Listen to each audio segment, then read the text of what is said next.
Bismillahirrahmanirrahim. Assalamualaikum warahmatullahi wabarakatuh. Alhamdulillahirabbil alamin. Wassalatu wassalamu ala asyrafil anbiya'i wal mursalin sayyidina wa habibina wa syafi'ina wa maulana Muhammadin wa ala alihi wa ashabihi ajma'in wa ba'du. Hadratul mukarramun, para asatidzah, para hujjah, bapak-bapak, saudara-saudara sekalian yang saya hormati, syukur alhamdulillah pada malam hari ini kita bisa hadir kembali untuk sama-sama kita melanjutkan majlis kita ini, majlis ta'lim membaca kitab Mukhtasar Minhajul Qasidin. Mudah-mudahan kehadiran kita ke majlis ini mendapat ganjaran pahala dari Allah Subhanahu wa taala. Amin ya rabbal alamin. Mari sama-sama kita awali majlis kita ini dengan kita bermunajat kepada Allah Subhanahu wa taala. Mudah-mudahan apa yang menjadi hajat kita semuanya dimudahkan dan dikabulkan oleh Allah Subhanahu wa taala. Ya Rabbi bil Mustafa balligh maqasidana waghfir lana ma madha ya wasi'al karami. Ya Rabbi bil Mustafa balligh maqasidana waghfir lana ma madha ya wasi'al karami. Ya akramal khalqi ma liman aludu bihi siwaka 'inda hululil hadithil 'amimi. Bibil Mustafa balligh maqasidana waghfir lana ma madha ya wasi'al karami. Wa lan yadhiqa Rasulullah jahuka bi idil karim tajalla bismi muntaqimi. Ya Rabbi bil Mustafa balligh maqasidana waghfir lana ma madha ya wasi'al karami. Allahumma salli wa sallim wa barik alaihi. Selanjutnya mari sama-sama kita baca suratul Fatihah. Kita niatkan kita hadiahkan pahalanya untuk masing-masing orang-orang tua kita yang telah berpulang ke rahmatullah, untuk guru-guru kita, para masyayikh kita, para pendahulu Masjid Jami Miftahul Khair, bil khusus guru kita Bapak Kiai Haji Ahmad Dimyati bin Kiai Haji Ilyas bin Sirin, orang tua kita Bapak Haji Muhammad Siddiq, para pengurus Masjid Jami Miftahul Khair yang lainnya yang telah berpulang ke rahmatullah, juga kepada ahli waris Masjid Jami Miftahul Khair. Kita doakan semuanya, mudah-mudahan semuanya senantiasa mendapat rahmat dan maghfirah dari Allah Subhanahu wa taala, diampuni segala dosa dan kesalahannya, diangkat derajatnya dari Allah Subhanahu wa taala, dijadikan kubur mereka semuanya raudhah min riyadil jannah. Ala hadhihi niyyah wa kullu niyatin salihah ila hadratin Nabi Mustafa Rasulillah sallallahu alaihi wasallam. Al-Fatihah. A'udzu billahi minasyaitonir rajim. Bismillahirrahmanirrahim. Alhamdulillahirabbil alamin, arrahmanir rahim, maliki yaumiddin. Iyyaka na'budu wa iyyaka nasta'in. Ihdinas siratal mustaqim, siratal ladzina an'amta 'alaihim ghairil maghdubi 'alaihim waladdallin. Amin. Ya, kita sudah memasuki bab az-zuhud wal faqr, ya, zuhud dan kefakiran. Kemarin dasarnya ya, pemahaman tentang fakir dan zuhud ya, biasanya ukurannya itu adalah, atau standarnya itu adalah dari harta yang Allah Subhanahu wa taala berikan kepada seseorang ya.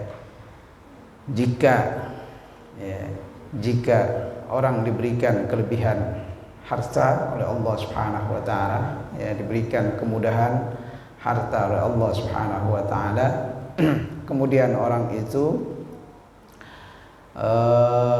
bisa menahan dirinya, ya, artinya dia tidak disibukkan dengan harta tersebut, bahkan dalam pikirannya dia menganggap bahwa harta itu bisa saja akan menjerumuskannya ke dalam perbuatan dosa, perbuatan maksiat, sehingga dia menjauh dari harta tersebut. Maka sikap yang dilakukan orang itu adalah zuhud, ya. Sikap orang itu adalah zuhud. Jadi zuhud itu bukan berarti orang atau kita nggak punya apa-apa, kemudian kita tinggalkan dunia, enggak. Kalau kita nggak punya apa-apa, kita tinggalkan dunia, ya kita emang fakir, kita emang miskin, nggak punya harta, ya, nggak punya harta, nggak punya apa-apa, ya, berarti memang kita fakir, ya. Makanya babnya ini disebutkan az-zuhud wal faqr, zuhud dan fakir, ya. Artinya kalau kita nggak punya apa-apa, kita nggak punya harta, ya kita nggak sibuk dengan dunia, ya karena memang kita nggak punya harta, yaitu bukan zuhud. Kalau zuhud itu orang diberikan kelebihan harta, kemudahan harta, hartanya banyak, tapi tidak membuat dia lupa dengan ibadah kepada Allah Subhanahu wa taala, tidak membuat dia lupa ketaatannya kepada Allah Subhanahu wa taala, bahkan ya, dia selalu menghindar dari harta tersebut, ya, dia menghindar dari harta tersebut.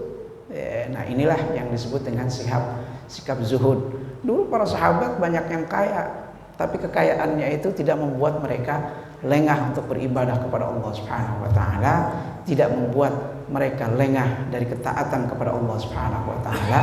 Bahkan kelebihan harta yang dia punya itu malah dia gunakan untuk beribadah kepada Allah Subhanahu wa taala. Dia sedekahkan, dia berikan kepada orang lain, dia infakkan di jalan Allah Subhanahu wa taala, seperti yang dikisahkan dalam sejarah, disebutkan ya, seperti Utsman bin Affan yang kekayaannya sampai sekarang itu masih ada, wakafnya itu masih ada di Madinah, ya.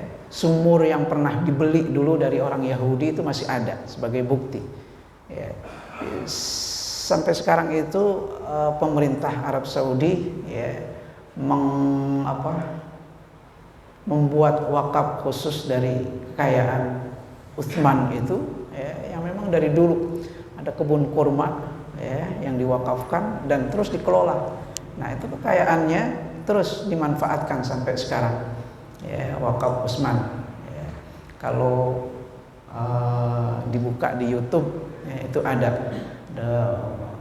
banyak mahasiswa kita atau mukimin kita yang tinggal di Madinah itu meliput, ya, bagaimana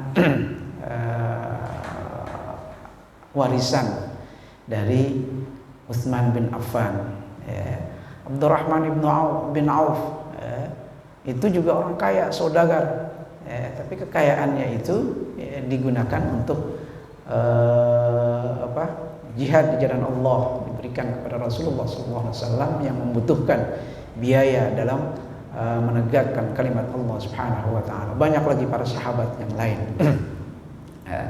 yang mempunyai kekayaan, karena memang ya masalah rezeki, masalah kekayaan itu Allah sudah atur. Allah sudah atur. Ada orang yang lari dari kekayaan, tapi kan memang udah diberikan oleh Allah Subhanahu wa taala ketetapan bahwa orang ini adalah orang kaya, ya tetap aja, ya, bisa kita lihat ada orang yang usahanya sedikit, ya, tapi penghasilannya gede, ya. Sebaliknya ada orang yang usahanya gede, mati-matian siang malam, ya, banting tulang istilahnya, ya.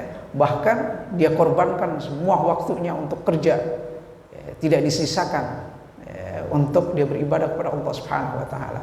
Tapi ya karena memang ketetapan yang dia dapat itu cuma segitu, ya segitu, nggak akan lebih, ya.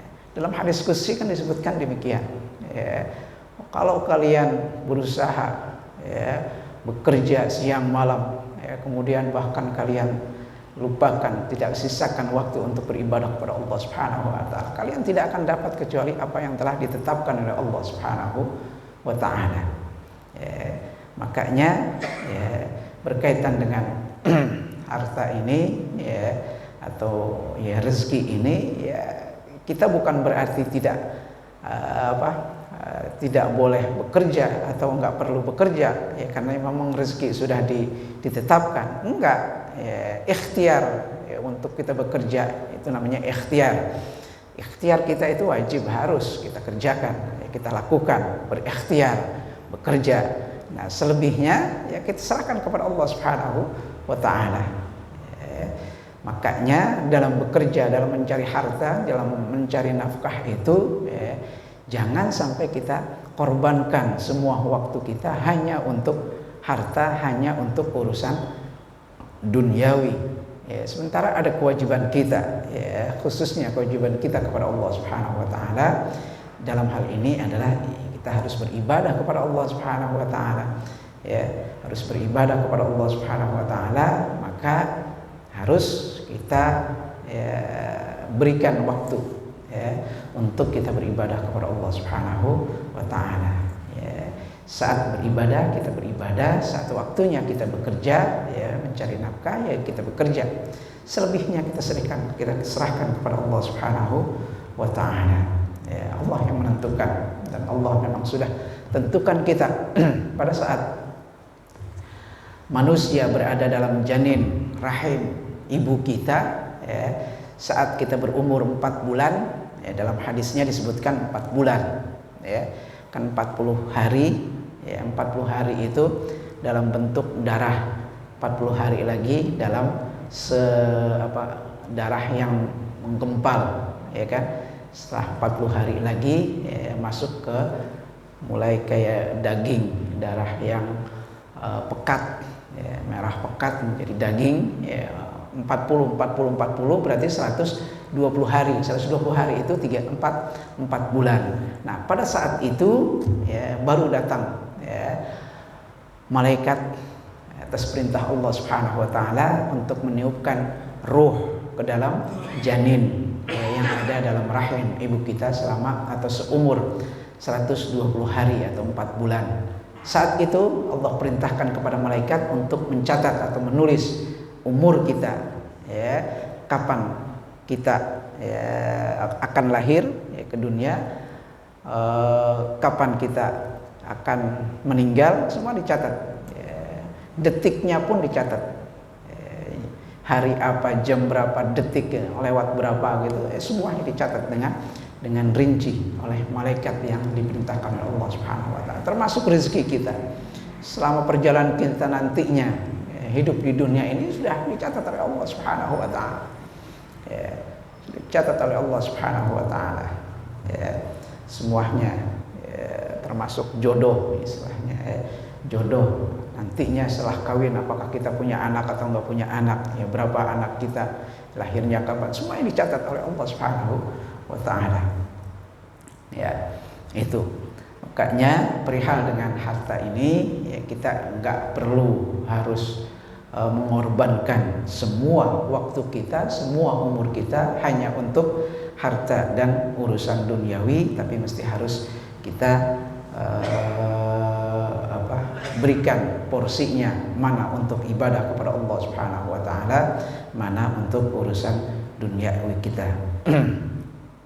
Kemarin ada ahwal ahwal itu kondisi, posisi manusia ketika datang harta kepadanya. Yang kemarin yang posisi yang pertama atau kondisi yang pertama itu zuhud, yaitu ayyakuna bihaitsu law atahul mal lakarihahu wa ta'adza bihi wa haraba min akhdhihi bughdan lahu wa ihtirazan min syarrihi wa syughlihi wa sahibu hadhil halah yusamma zahidan. Nah, posisi yang pertama ini posisi yang paling yang paling mulia ya, yang paling baik dari posisi-posisi yang lain, dari 4 yang lainnya, yaitu posisi zuhud ya, zuhud seperti yang tadi di awal saya katakan bahwa zuhud itu ayyakuna bihaitsu law atahul mal, yaitu posisi seseorang jika datang kepadanya harta, orang itu merasa tidak senang ya, wa ta'adza bihi, dan merasa susah ya, merasa susah dengan harta itu, wa haraba min akhdhihi bughdan lahu, enggak mau mengambilnya karena memang dia tidak senang ya, dengan itu wahtirazan min syarrihi wa syublihi, karena dia takut nantinya ya harta itu malah membuat dia atau harta itu malah mendatangkan kejelekan, keburukan ya, keburukan yang dimaksud di sini apa? Keburukan bisa saja dalam bentuk ya, dengan harta seorang bisa saja akan malah melakukan maksiat kepada Allah Subhanahu wa taala. Ya, kalau harta yang dia punya malah dibelikan minuman keras, kalau dijadikan modal untuk dia berjudi ya, dijadikan modal untuk dia berzina, ya itu kan maksiat semuanya ya. Itu kan maksiat kepada Allah Subhanahu wa taala, perbuatan dosa. Ya, berapa banyak orang yang ya, melakukan dosa itu ya karena memang merasa hartanya itu mudah. Ya, merasa duitnya kalau nggak dipakai itu nggak habis.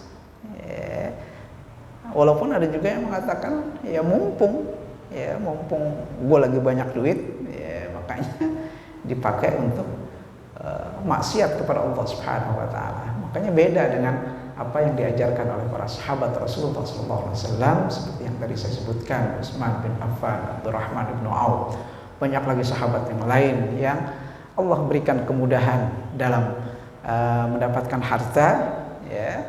Kemudian harta tersebut setelah ya, mereka dapat disalurkan atau diinfakkan di jalan Allah Subhanahu wa taala. Nah, zuhud itu adalah ya, orang itu nggak mau bersusah payah ya, mencari harta, bahkan ketika harta itu datang dia lari ya, lari darinya, nggak mau mengambilnya karena takut harta itu malah mendatangkan mudarat, mendatangkan maksiat, mendatangkan dosa ya, min syarrihi wa syublihi, atau membuat dia sibuk dengan harta ya, sibuk dengan harta sehingga membuat dia lengah untuk beribadah kepada Allah Subhanahu wa taala. Ya, karena saking banyaknya harta, nggak ada waktu untuk beribadah kepada Allah Subhanahu wa taala. Ya, siang malam dia ngurusin hartanya.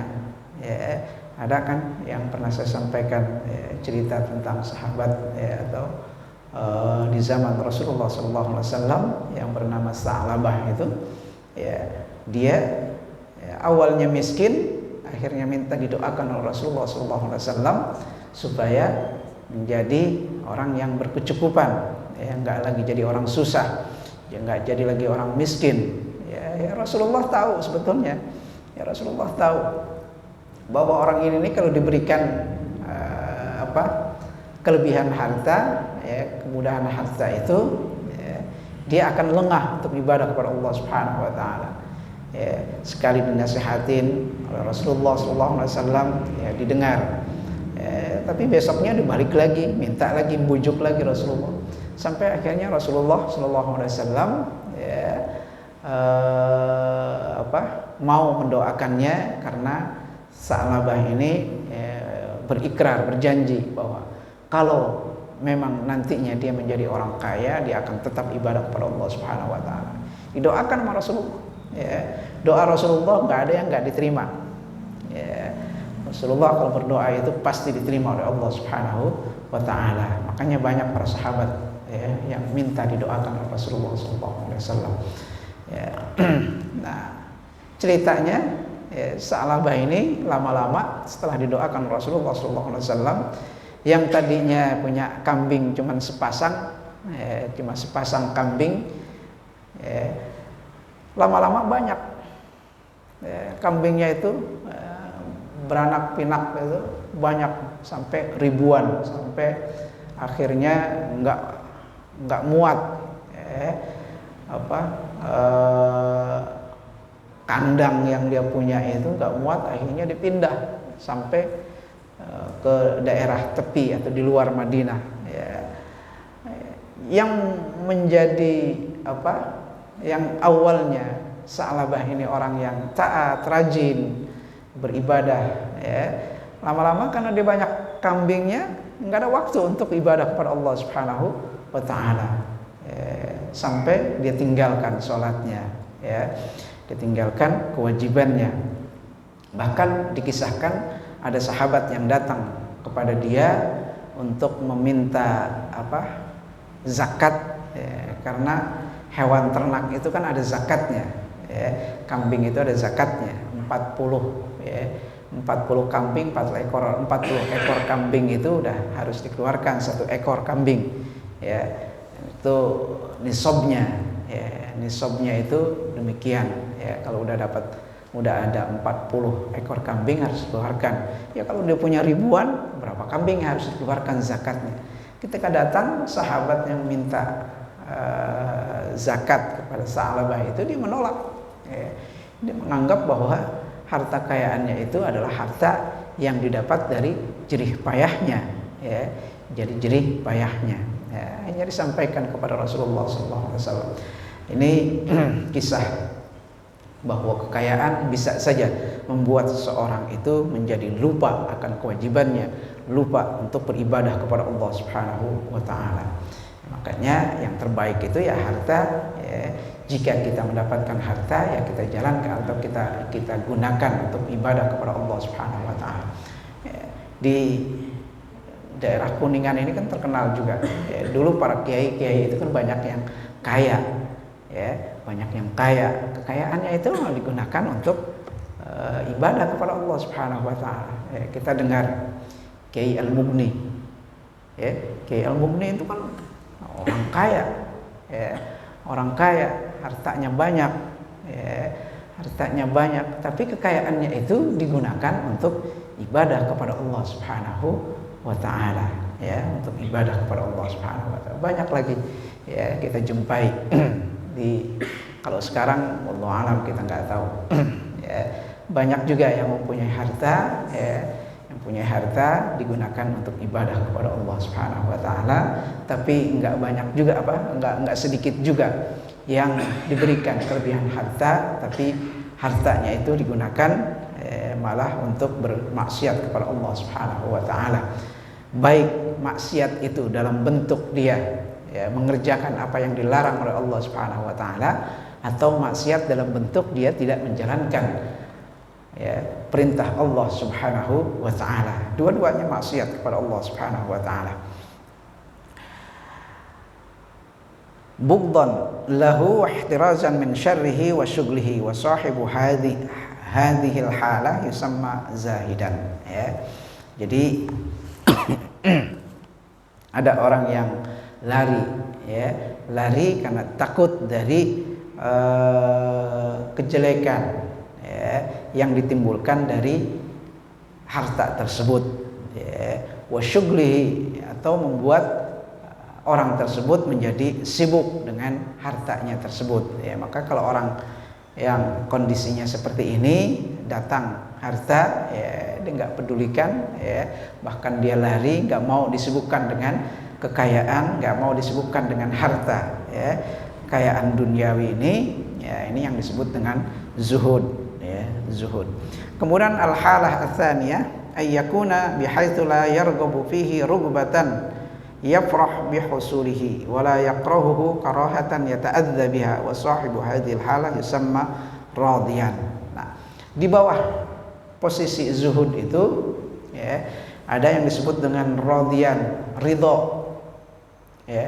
Ridho dengan apa yang bima qasamallah, yang sudah Allah tetapkan. Kondisinya bagaimana? Bihaitsu la yarghabu fihi rugbatan yafrahu bihusulihi. Dia enggak punya hasrat kepada harta, yang membuat dia ceria, membuat dia gembira saat dia mendapatkan harta tersebut. Tapi dia juga enggak benci, enggak benci dengan harta itu yang membuat dia hidup susah. Enggak, harta datang, Allah berikan dia harta, enggak berharap banget istilahnya, enggak menolak banget, enggak mengharap banget, enggak menolak, enggak menolak ketika Allah berikan harta, dia enggak berharap banget dan enggak juga menolak, enggak menolak. Wala yakrahu karahatan yata'adza bihi, artinya enggak benci yang membuat dia susah, artinya enggak nolak, enggak nolak. Kalau ada harta Allah berikan ya diterima, tapi nggak membuat dia bangga, nggak membuat dia gembira, tapi tidak juga membuat dia susah dengan harta itu. Lain dengan yang posisi yang pertama tadi, orang dapat harta malah jadi susah, ya, jadi susah. Kenapa? Karena dia menganggap harta itu malah membuat dia sibuk, ya, sibuk untuk ngurusinya, atau bahkan mungkin dia takut kalau harta itu malah menjerumuskan dia untuk melakukan maksiat kepada Allah Subhanahu wa taala. Itu yang pertama. Tapi yang kedua ini yang posisinya di bawah dari yang pertama tadi itu, ya, dia nggak berhasrat banget dengan harta tersebut, tapi dia juga tidak menolak, ya, jika Allah berikan dia harta, ya. Makanya disebut orang ini ridho, ya, dia ridho, dia terima aja, ya, dia terima, ya, Allah berikan harta, Allah titipkan harta kepada dia terima, ya. Yang penting, ya, harta itu dapat dijadikan sarana dia untuk beribadah kepada Allah Subhanahu wa taala. Artinya mestinya memang demikian, ya, semua, ya, harta yang kita punya itu adalah titipan Allah Subhanahu wa taala, ya, mestinya harus kita gunakan sebagai sarana, ya, kita jadikan sebagai sarana kita untuk beribadah kepada Allah Subhanahu wa taala. Ya, kita punya uang, kita belikan motor, kita jadikan motor itu sarana kita untuk ibadah kepada Allah Subhanahu wa taala. Ibadah dalam bentuk apa? Ya, mencari nafkah, ya, mencari nafkah, ya, pergi atau jalan untuk beribadah kepada Allah Subhanahu wa taala, ya, dan lain sebagainya, ya, itu. Ini yang kedua. Yang ketiga, ayyakuna wujudul mal ahabba ilaihi min adamih li rubbatin lahu fi walakin lam yablugh min rubbatihi ayyan hadda li talabihi bal in atahu afwan aw safwan akhadahu wa fariha bihi wa in iftaqara ila ta'abin fi talabihi lam yashtagil bihi wa sahibu hadhihi al-hala yusamma qani'an. Yang kedua tadi radiyan, ridho, ya, dengan apa yang diberikan oleh Allah Subhanahu wa taala. Nah, yang ketiga ini qani'an, ya, orang yang qanaah, puas, ya, dengan apa yang Allah Subhanahu wa taala berikan. Ya, posisinya atau kondisinya gimana? Ayyakuna wujudul mal ahabba ilaihi, ya, bahwa adanya harta, ya, adanya harta itu lebih dia cintai, ya, ketimbang nggak punya harta, ya, karena dia butuh, ya, dia punya hasrat, dia butuh kepada harta tersebut. Walakin lam yablugh min rugbatihi ayyan hadda li talabihi, tapi, ya, kebutuhannya, ya, untuk mendapatkan atau hasratnya untuk mendapatkan harta itu tidak membuat dia ngoyoh tahu nggak apa namanya, usaha keras gitu, ayyan hadda li talabihi, mati-matian untuk mengejarnya, tidak membuat dia harus mati-matian mengejar keinginannya atau harta tersebut, ya. Bal in atahu affan aw safwan akhadahu wa fariha bihi, ya, tapi, ya, kalau sekedar kerja, ya, usaha itu kan memang harus kita kerjakan, ya, kita nggak boleh berpangku tangan, kita tidak boleh bertawakal tanpa usaha untuk mengharapkan pemberian Allah Subhanahu wa taala. Kita harus bekerja. Itu yang disebut dengan ikhtiar, usaha. Nah, tapi usahanya yang wajar, nggak perlu harus mati-matian, ya, dengan segala cara, ya, dilakukan. Akhirnya yang cara-cara yang nggak benar juga dilakukan untuk mengejar harta. Ini yang nggak boleh, kan gitu. Ya, bal in atahu affan aw suffan akhadahu wa fariha bihi. Tapi kalau dengan usaha yang wajar, kemudian Allah mudahkan, ya, rezekinya, Allah mudahkan dia untuk mendapatkan harta itu, dia terima dengan senang hati, fariha bihi. Wa in iftaqara ila ta'bin fi talabihi lam yashtagil bihi. Tapi kalau, ya, harta itu harus dikejar dengan, ya, dengan susah payah, ya, mengorbankan banyak hal ya, harus dikerjakan atau dikejar dengan mati-matian, enggak ngoyoh maksudnya, ya, enggak pakai ngoyoh ya, itu. Tapi kalau Allah mudahkan ya, dengan usaha ya, yang wajar, kemudian Allah mudahkan, Allah bukakan rezekinya ya, dengan mudah itu ya diterima, wa fariha bihi, dan dia senang ya, untuk mendapatkannya ya. Tapi kalau harus menuntut berjibaku ya, siang malam mengorbankan semua waktunya untuk kerjaannya tersebut hanya untuk mengejar harta itu ya, itu nggak dikerjakan seperti itu ya. Itu maka orang seperti ini adalah qani'an. Qani'an itu artinya puas ya. Qanaah itu kepuasan ya, puas menerima atau ya rela menerima apa yang diberikan oleh Allah Subhanahu wa taala ya. Kan banyak ya, yang akhirnya orang itu terjerumus menjadi hamba harta itu ya karena ya dikejar harta itu, dikejar ya, bahkan dia korbankan segala waktunya, dia korbankan segala tenaganya ya, nggak ada waktu untuk ibadah kepada Allah Subhanahu wa taala ya, hanya untuk mengejar harta tersebut ya, harta tersebut. Nah, ini yang tidak boleh ya, yang tidak boleh ya. Usaha harus usaha, ikhtiar harus ikhtiar ya. Selebihnya kita serahkan kepada Allah Subhanahu wa taala. Usaha dan ikhtiar sebatas kemampuan kita, artinya yang wajar ya, yang wajar ya. Kalau nggak wajar itu ujung-ujungnya nanti akan mengorbankan semuanya, bahkan ya jalan yang tidak benar pun ya, jalan yang tidak benar pun dilakukan ya. Apa yang kita saksikan sekarang ya, di negara kita, pejabat yang nggak kenyang-kenyangnya ya, gaji diterima ya kan, gaji diterima masih kurang juga ya, proyek diembat ya, banyak sekali ya, sumbangan untuk rakyat ya, itu bansos, bantuan sosial untuk rakyat diembat juga. Ngembatnya sih ngambilnya nggak banyak, 10.000. Nah, tapi kan jatahnya banyak ya kan, dari sekian juta orang itu dikali 10.000 berapa M?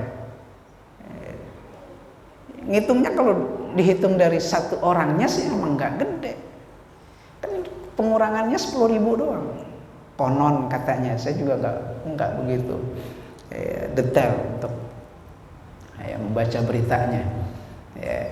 Konon katanya setiap ini hanya 10.000 ya, 10.000 kalau dikalikan sekian juta orang yang mestinya mendapat bansos tersebut ya, dikumpulkan berapa M ya, gitu. Jadi yang mendorong orang untuk melakukan kemaksiatan itu ya tadi karena yang dikejar itu adalah harta, sehingga apapun caranya ya, apapun caranya itu ya itu dilakukan ya. Itu yang terjadi di negara kita saat ini. Banyak sekali ya pejabat-pejabat yang pada ketangkep ya, itu yang ketangkep ya. Yang nggak ketangkep lebih banyak. Kalau saya, keyakinan saya seperti itu. Yang ketangkep itu cuma karena apes saja kali ya. Banyak yang istilah mereka itu mengatakan pejabat yang korupsi yang ketangkep itu karena apes saja ya. Ada yang bilang bukan karena apes, karena udah sering ya. Kalau sering yang sering juga banyak ya, tapi nggak ketangkep juga ya, karena apes saja kalau bahasa kitanya ya. Bahasa kitanya tangkep yaitu ya mungkin karena apes saja ya. Sama dengan para gembong narkoba ya. Saya pernah dengar diliput di TV walaupun namanya nggak disebutkan ya, kemudian nyotingnya juga nggak jelas wajahnya gitu, tapi dia bercerita tentang apa yang terjadi kondisi di lingkungan bandar-bandar narkoba seperti itu. Ya mereka menganggap kalau ketangkep ya itu mah lagi apes saja, itu mah lagi apes saja. Walaupun mereka juga bercerita, mereka kalau lagi mujur istilahnya, dapat keuntungan yang besar, ya, artinya barangnya terjual dan mendapatkan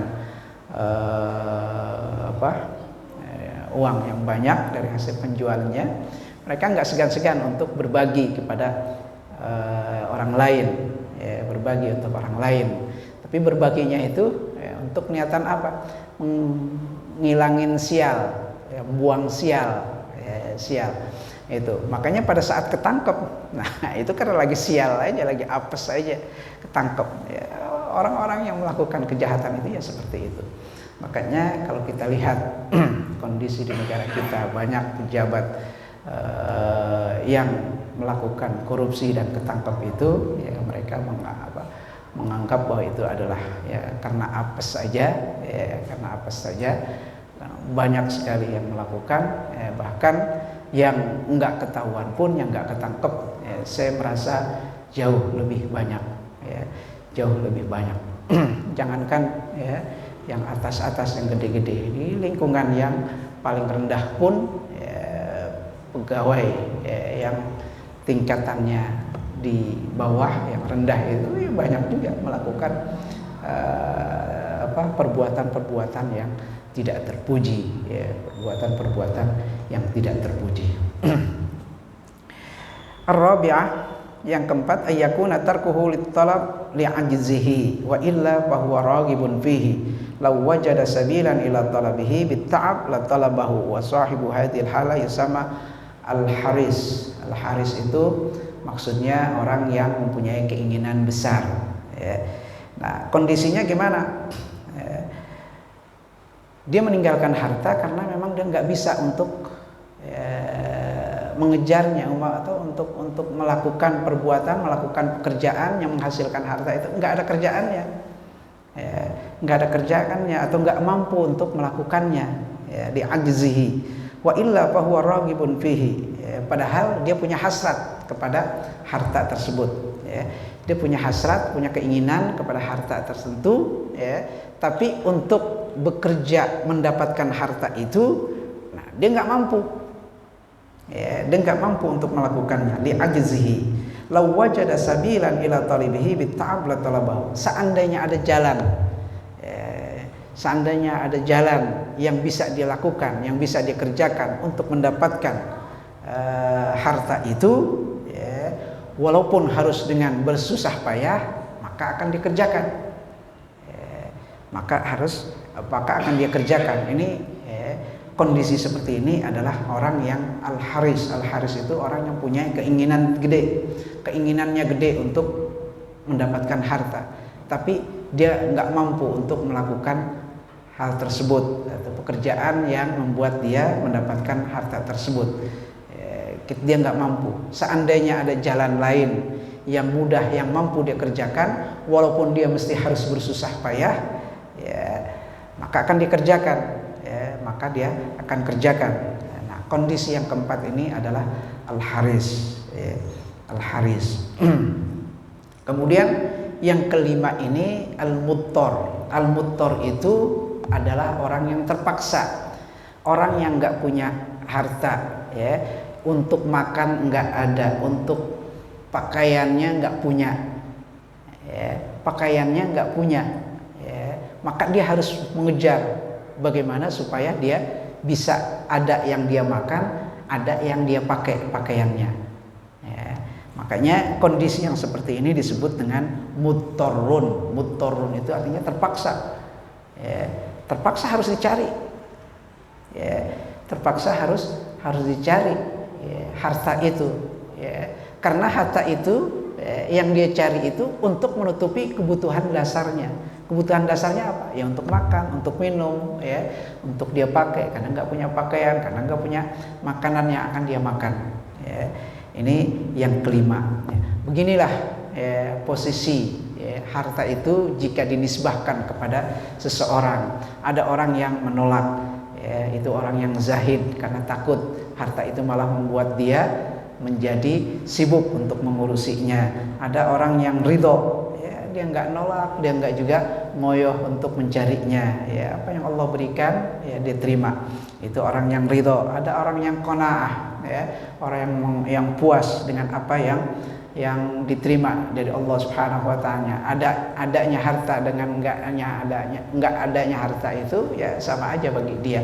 Ya, sama aja bagi dia, ya, karena enggak harus menuntut dia bersusah payah untuk mengejar harta. Dia ridho dengan apa yang Allah Subhanahu wa taala atau dia puas dengan apa yang sudah Allah tetapkan, ya, Allah tetapkan. Kemudian yang keempat itu al-haris, orang yang mempunyai keinginan besar tapi nggak ada jalan untuk mendapatkannya, nggak ada jalan untuk mendapatkannya. Dan yang kelima itu adalah orang yang terpaksa, ya, harus mencari harta tersebut, ya, karena dia butuh untuk memenuhi kebutuhan dasarnya, yaitu makan, minum, pakaian dan lain sebagainya, ya. Itu kebutuhan primer harus ditutupi, ya. Ya, seperti itu, ya. Nah, ini 5 posisi, ya, seseorang jika disandingkan dengan harta, ya. Nantinya ya masing-masing kita ya bisa mengukur, ya, kita ini berada pada posisi yang mana. Yang pertama zuhud, apa orang yang ridho, apa orang yang qanaah, ya, qanaah, atau ada orang yang haris, punya keinginan besar, atau orang yang muttar, ya, orang yang terpaksa harus mengejar, ya, atau mencari harta tersebut untuk menutupi kebutuhan dasar kita. Nah, itu bisa diukur, ya. Selebihnya nanti akan kita lanjutkan penjelasannya dalam pertemuan yang akan datang. Mudah-mudahan yang kita baca malam ini membawa manfaat untuk kita semuanya. Amin ya rabbal alamin. Mudah-mudahan Allah Subhanahu wa taala mudahkan segala urusan kita, mudahkan segala pintu rezeki kita yang halal, yang berkah untuk kita beribadah kepada Allah Subhanahu wa taala. Amin ya rabbal alamin.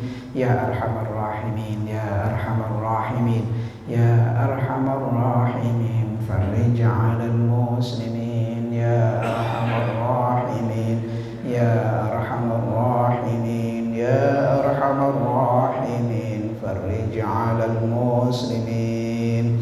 Wa'fu 'anna ya Allah, wa'fu 'anna ya Karim, wa'fu 'anna ya Rahim, rahmatika ya arhamar rahimin. Allahumma ij'al jam'ana hadha jam'an mubarakah waj'al tafarruqana min ba'dihi tafarruqan ma'suman. Allahumma nawwir qulubana bi nuri hidayatika kama nawwarta al-ardha bi nuri syamsika wa qamarika abadan abada. Allahumma anfa'na bima 'allamtana wa 'allimna 'uluman tanfa'una fid din wad dunya wal akhirah. Allahumma ij'alna mimman yastami'una al-qawla fayattabi'una ahsanah. Rabbana atina fid dunya hasanah wa fil akhirati hasanah wa qina adzaban nar. Subhana rabbika rabbil izzati amma yasifun wa salamun 'alal mursalin walhamdulillahi rabbil alamin. Wa 'afu minkum. Assalamualaikum warahmatullahi wabarakatuh.